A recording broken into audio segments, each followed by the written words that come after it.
Hey everyone, it's been a few weeks. I appreciate all your support. I finished up my physical therapy and I'm feeling pretty strong. I've been working hard and I'm ahead of schedule. Hey everyone, I just ran a mile for the first time in about, 5 or 6 months. It's about a month ahead of my adjusted targeted goal to run a mile by the end of July. My original goal was to start running by the end of July, and I started doing that about a month ago. So that was 2 months ahead. So I'm ahead of schedule and I'm on target to run a 5K in November. So thanks for all your support. I'm going to share with you something that I had to learn the hard way. The greatest disability I've ever had wasn't physical, it wasn't cancer, it wasn't skill, and it wasn't that I couldn't learn. It was something that I call ADDD, Attention Difficulty Disengagement Disorder. When I was a kid, I listened to the voices in my head that constantly told me what I would never be able to do. When things got difficult, when the challenge required more than I thought I could do, I would disengage, I would quit. I didn't think I could do hard things. If something seemed hard, it didn't seem like a hurdle to overcome. I saw it as a barrier that stopped me in my tracks. I don't think that way so much anymore. Earlier this year, I had a nasty sarcoma the size of a golf ball taken out of my leg. After 2 surgeries, I'm now missing an important muscle in my calf. Now my leg doesn't work the way it's supposed to, and it never will again. By any modern definitions, you could say that makes me disabled. But here's how I see it. I'm running a 5K in November. It's not a goal, it's something I'm going to do. It was challenging for me last year with 2 healthy legs, but this year it's going to be a greater challenge. But even so, I'm not disabled. I don't mean to sound insensitive to anyone, but healthy people who want to run a 5K but don't think they can, well, they're more disabled than I am. Because disability isn't just about the body, it's about the mindset. Henry Ford said, "Whether you think you can or you think you can't, you're right." We have a problem with our culture. I see it every day. I believe we do a disservice to young people when we are quick to slap labels on them. When we diagnose their limitations, we inadvertently give them a reason to lower expectations of what they are capable of. Some kids will use it as an excuse to explain their lack of effort. Even the word disability means disability or not able. Kids don't need any more reason to give less effort. That comes naturally.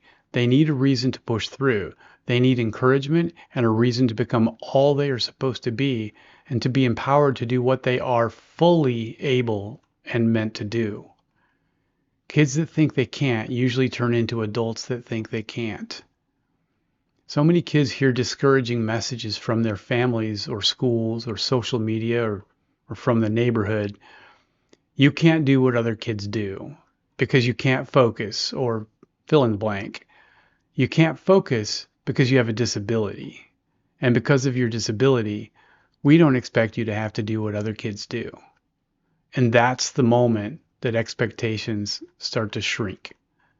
Not just the expectations from the adults, but their own expectations for themselves. Look at little kids. When they're young, they're not focused on what they can't do.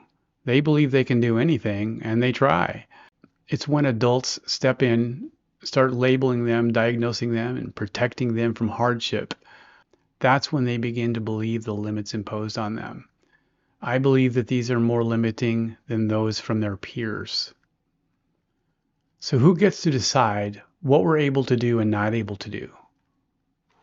Who gets to put that label on us? Doctors? Teachers? Family members?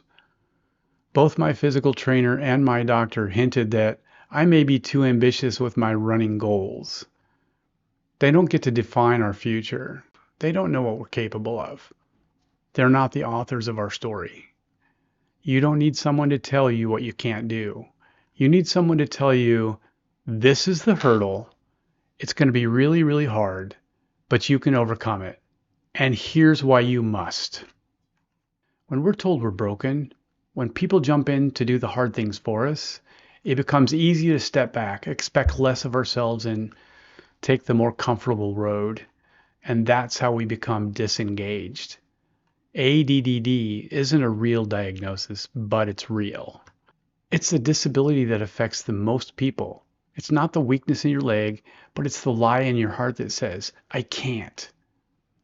Belief matters. Belief shapes action, and faith changes everything.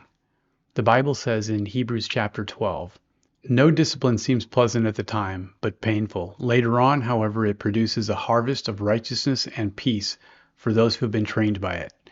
Therefore, strengthen your feeble arms and weak knees, make level paths for your feet, so that the lame may not be disabled, but rather healed.